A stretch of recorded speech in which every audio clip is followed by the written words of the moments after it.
اللہ تعالیٰ آج وہ اس کے اہل ہیں۔ تو اللہ تعالیٰ فرماتے ہیں کہ جاؤ میرے بندوں میں جا کر اعلان کر دو کہ انہوں نے جو کچھ مانگا میں نے ان کو دیا۔ ٹھیک ہے نا، یہ جو عید کا دن ہوتا ہے یہ انعام کا دن ہوتا ہے، اور اس میں اللہ تعالیٰ اپنے بندے تو خوش ہوتے ہی ہیں، لیکن اللہ تعالیٰ بہت خوش ہوتے ہیں، اور یہ کہتے ہیں اپنے فرشتوں سے کہ جاؤ جا کر ان کے لیے اعلان کر دو کہ انہوں نے جو کچھ مانگا۔ اور ایک مسلمان جو ہے وہ کیا مانگتا ہے؟ اللہ کی بخشش مانگتے ہیں، اللہ کی رضا مانگتے ہیں۔ تو وہ اللہ تعالیٰ کہتے ہیں کہ فرشتے جو ہیں وہ اللہ کی حمد و تسبیح کرتے ہیں، اور وہ یستغفرون لمن فی الارض، بڑی ہی خوبصورت بات ہے کہ وہ زمین والوں کے لیے اللہ سے معافی مانگتے ہیں۔ سورہ شورا، صفیہ آپا سورہ شورا پڑھ رہے ہیں، ابھی سٹارٹ کی ہے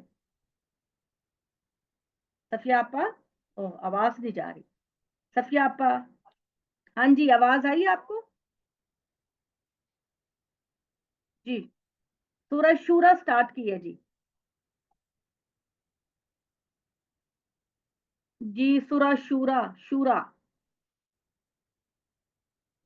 شورا ابھی سٹارٹ کی ہے۔ تو اللہ تعالیٰ کہتے ہیں کہ فرشتے جو ہیں وہ زمین والوں کے لیے اللہ تعالیٰ سے معافی مانگتے ہیں۔ سنو، اللہ کا مطلب ہوتا ہے سنو، ان اللہ هو الغفور الرحیم، بے شک اللہ تعالیٰ جو ہیں وہی بخشنے والے اور رحم کرنے والے ہیں۔ والذین اتخذوا من دونہ اولیاء اللہ حفیظ علیم، اور وہ لوگ جنہوں نے اللہ کے علاوہ اللہ کے ساتھ شریک بنائے، تو اللہ تعالیٰ وہ اللہ تعالیٰ ان پر نگران ہے، اور اے محمد صلی اللہ علیہ وآلہ وسلم آپ پر ان کے شرک کی کوئی ذمہ داری نہیں۔ وما انتا علیہم بوکیل، یہ انتا کا جو لفظ ہے وہ واحد تو کے لیے آتا ہے، تو تم، اسی لیے میں اس کا ترجمہ یہی کر رہی ہوں کہ محمد صلی اللہ علیہ وسلم آپ ان پر جو ہے وہ ذمہ دار نہیں بنائے گئے کہ اگر یہ ایمان نہیں لے کر آئیں گے تو اللہ تعالیٰ آپ صلی اللہ علیہ وسلم سے پوچھے گا یا آپ کی ذمہ داری ہوگی، ایسی بات نہیں ہے۔ اسی طریقے سے جیسے کہ بیان ہوا، ہم نے ایک عربی قرآن محمد آپ کی طرف وحی کیا تاکہ تم مکہ والوں کو اور اس کے گرد و پیش رہنے والوں کو خبردار کر دو، خاص کر اس دن سے خبردار کر دو جو سب لوگوں کے جمع ہونے کا دن ہے، جس کے آنے میں کوئی شک نہیں۔ اس دن ایک گروہ جنت میں ہوگا اور ایک گروہ جہنم میں، اور اسی سے زیادہ تمہاری کوئی ذمہ داری نہیں۔ اے اللہ کے نبی، اگر اللہ چاہتا تو ان سب کو ایک ہی امت بنا دیتا، لیکن اس نے لوگوں کو ارادہ اور اختیار کی آزادی دی، لہٰذا اب وہ جس کو چاہتا ہے اپنے قانون کے مطابق اپنی رحمت میں داخل کرتا ہے، اور رہے وہ لوگ جو اپنی جانوں پر ظلم ڈھانے والے ہیں، قیامت کے دن نہ تو ان کا کوئی کارساز ہوگا اور نہ ہی مددگار۔ کیا ان لوگوں نے اللہ کے سوا دوسرے کارساز بنا رکھے ہیں؟ تو یاد رکھیں کہ اللہ ہی کارساز ہے، وہی مردوں کو زندہ کرے گا، اور یہ اس کے لیے کچھ بھی مشکل نہیں، وہ ہر چیز پر قدرت رکھتا ہے۔ تم جن چیزوں میں بھی اختلاف میں پڑے ہوئے ہو، ہاں وہ توحید ہے یا آخرت، اس کا فیصلہ اللہ ہی کے حوالے ہے۔ وہی اللہ میرا پروردگار ہے، اسی پر میں نے بھروسہ کیا، اور اسی اللہ کی طرف سب کو لوٹ کر جانا ہے۔ وہی زمین اور آسمان کا پیدا کرنے والا ہے، اس نے تمہیں جن سے تمہارے لیے جوڑے بنائے اور چوپایوں کے جن سے بھی جوڑے بنائے، اور اس کھیتی میں جہاں تم اپنے بیج ڈالتے ہو اس کے مانند کوئی چیز نہیں۔ وہی سننے والا دیکھنے والا ہے، زمین و آسمان کی کنجیاں چابیاں اسی کے پاس ہے، وہ جس کی روزی چاہتا ہے کشادہ کر دیتا ہے اور جس کی چاہتا ہے تنگ کر دیتا ہے، بے شک وہ ہر چیز سے واقف ہے۔ اس نے تمہارے لیے وہی دین مقرر کیا جس کی ہدایت اس نے نوح کو فرمائی، اور جس کی وحی ہے پیغمبر ہم نے تمہاری طرف کی، اور جس کا حکم ہم نے ابراہیم، موسیٰ اور عیسیٰ کو دیا کہ اپنی زندگی میں اسی دین اسلام کو قائم رکھو۔ وہی دین پہلے نبیوں کو دیا گیا جو کہ محمد صلی اللہ علیہ وسلم کو دیا گیا، چنانچہ اس معاملے میں تفرقہ بازی نہ کرو۔ اور تم جس چیز کی طرف ان مشرکین کو بلا رہے ہو کہ یہ خدا کی کو ایک مانے، تو ان پر یہ بات بڑی مشکل گزرتی ہے۔ اللہ جس کو چاہتا ہے اپنی طرف آنے کے لیے چن لیتا ہے، لیکن اپنی طرف آنے کی راہ وہ انہی کو دکھاتا ہے جو اس کی طرف متوجہ ہوتے ہیں۔